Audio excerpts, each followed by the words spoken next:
नमस्कार दोस्तों, मैं सत्येंद्र यादव अपने यूट्यूब चैनल एस फॉर सब में आप सबका स्वागत करता हूं। दोस्तों, आज की इस वीडियो में मैं आपको गलतफहमी यानी मिसअंडरस्टैंडिंग के बारे में बताने वाला हूं। मेरा एक मोटिवेशनल वीडियो है, तो चलिए शुरू करते हैं इस वीडियो को।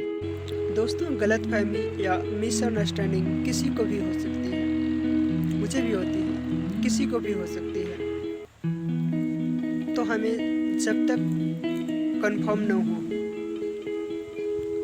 हमें आई थिंक हम जिसको गिल्टी मानते हैं, जिसको हम दोषी मान रहे हैं, उससे मिलकर उसकी सच्चाई जानने की कोशिश करनी चाहिए।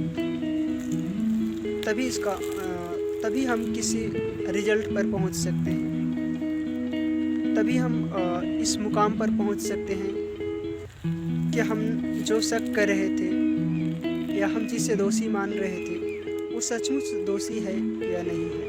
कई बार हम कोई भी स्पष्टीकरण मांगे बगैर, किसी के बारे में जाने बगैर उस पर एक्शन लेने लगते हैं। हमें लगता है कि उसने ऐसा बोला है, मतलब गलत ही बोला होगा करके। हमें पता ही नहीं है। कई बार ऐसा होता है कि हम बोलते कुछ और हैं और लोग कुछ और समझ जाते हैं। हमारा इशारा कुछ और होता है और लोग कुछ और समझ लेते हैं, यानी कि मिसअंडरस्टैंडिंग होती है उनको, यानी कि गलतफहमी होती है। ये किसी को भी हो सकती है गलतफहमी, लेकिन आपको इस गलतफहमी की सच्चाई भी जानने की कोशिश करनी चाहिए। और सच्चाई आप कैसे जानेंगे?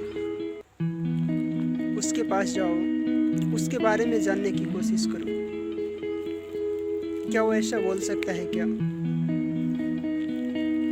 आपको जब तक आप कंफर्म ना हो कि ऐसा उसने बोला ही था करके, या उसका मतलब ऐसा ही था करके, तब तक आप कोई एक्शन ना लें। क्योंकि आपके एक गलत एक्शन से आप भी बर्बाद हो सकते हैं और सामने वाला भी। गलतफहमी में कोई भी एक्शन लेने से कई रिश्ते एक साथ टूट जाते हैं। आपको भी पता होगा, कई बार आपने देखा होगा, हस्बैंड वाइफ का झगड़ा, भाई भाई का झगड़ा, या फिर दोस्त दोस्त का झगड़ा होते ही रहता है। यहाँ तक कि गर्लफ्रेंड और बॉयफ्रेंड का भी ब्रेकअप हो जाता है, सिर्फ एक गलतफहमी के कारण। तो दोस्तों, किसी भी तरह की गलतफहमी न पालें, और अगर आपको गलतफहमी होता भी है तो उसकी सच्चाई जानने की कोशिश करें।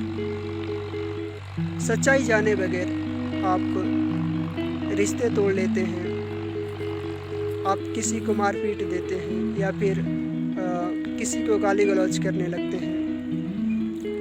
इसके कारण जो है आपका सिर्फ रिलेशन खराब होता है और आपका नुकसान होता है। तो इस तरह से कभी भी आप गलतफहमी न पालें और न किसी को गलतफहमी पालने दें, क्योंकि मिसअंडरस्टैंडिंग के कारण जो है आपका ही नुकसान होता है और आप दूसरे को भी नुकसान करा देते हैं कई बार। तो इसलिए किसी भी तरह की मिसअंडरस्टैंडिंग न पालें। दोस्तों, कई बार आपने देखा होगा कि गलतफहमी में रहने वाले लोग अक्सर गुस्से में दिखते हैं। एक तो उदास रहते हैं ज़्यादा, या फिर गुस्से में रहते हैं, क्योंकि उनको टेंशन रहता है हमेशा।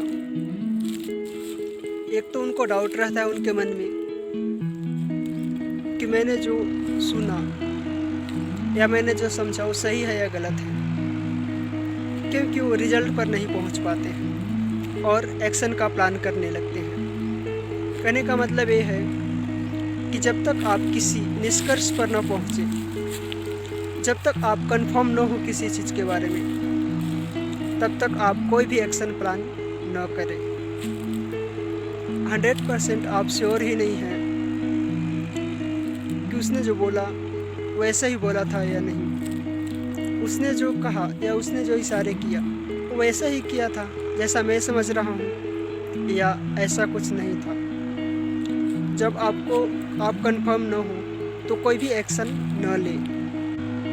कहते हैं रिश्तों को तो अहंकार और गलतफहमी तोड़ देते हैं, क्योंकि अहंकार सच सुनने नहीं देता और गलतफहमी सच देखने नहीं देती। आई थिंक आपको ये वीडियो पसंद आई होगी। Thanks for watching and keep supporting always.